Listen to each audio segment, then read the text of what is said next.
Coaching.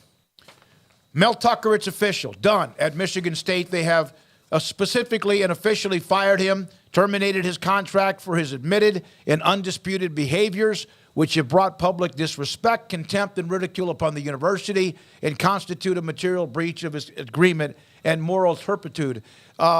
This is from the same school. I wonder how many people in administration lost their jobs for all the things that went on with Nasser. But he's gone. We knew it. Now it's official. So speaking of that, what is your top five today? It is. Have not done. No. Because I'm getting ready to ruin it. It's not. We've already done Michigan State. Okay. Well, you've already done. I just want to make sure. Yeah. Here is the potential candidates in the hit list. And Paul, tell me how many of these you had from Brandon Marcello, who has joined us, of course, quite a bit. Mike Elko, Duke. Yes. Lance Leipold, Kansas. I did not. Jonathan Smith, Oregon State. Yep. Dave Clawson, Wake Forest. No. Jason Candle. Yes. I believe you brought him up. PJ Fleck, Minnesota. No, but he was on, he would have, if I'd been this many, he would have been on it. Pat Narduzzi, Pitt. No. I didn't bring up Charles Huff either. But Sean Lewis, who's the offensive coordinator with Dion at Colorado. And Matt Campbell, head coach at Iowa State. I think he's got my top five in there. Okay, there you go. It was because it was Elko, Jonathan Smith, Sean Lewis, Jason Candle, and Matt Campbell. Yeah. Okay, there we are. Those are at least potential candidates for Michigan State. I think all of them have good with them. Some of them are even more on fire than others. Some are just kind of solid. I would hate to see Leipold leave Kansas. I love what he's done with KU, and, of course, they have the huge game coming up at Austin on Saturday against Texas. That was an all-timer of a fall from grace for Mel Tucker. I mean, my gosh, you talk about just setting your own house on fire for no reason whatsoever. What a moronic set of decision-making by Mel Tucker. I mean, to have what he had at his disposal, the contract that he had, all of that. I know there's he said, she said, and there's more, details that'll come out, I'm sure, in the arguing over his contract and what he's still owed, or what Michigan State will say, nothing.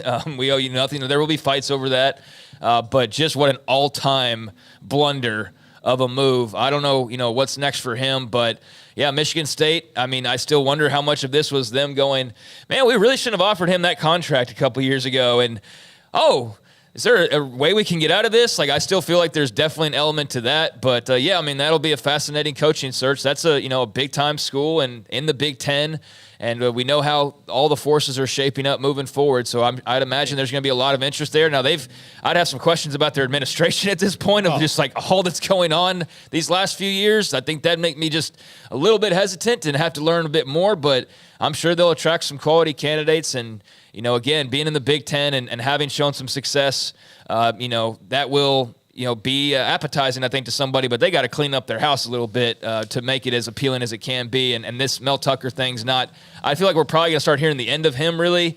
But I know that fight is probably going to drag out a bit longer. I don't know how much attention it'll get. His problem is that he admitted to it. Yeah, in all this, when the university started investigating, he's like, yeah. And then he said it was consensual, which at any – it could have been.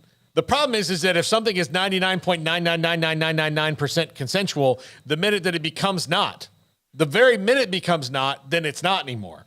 It doesn't matter what happened before, because once someone decides that it's not anymore, then it's not. And whether there could be things that lead you to believe that it was along the way. And there's a lot of information that's going to be missing from all this, but the thing about it is that when it comes down to it, the minute that someone feels that it's not consensual anymore, then it's not. So that's where Mel Tucker's going to hit a wall every single time when he tries to come up with that argument and admitting to it, because he said, yes, I did these things. Yes, I did it, but I thought it was consensual. Well, it could have been, if it was consensual on Monday, but then on Tuesday she decided it wasn't, then guess what? Tuesday's the thing that wins. All right, we will break here.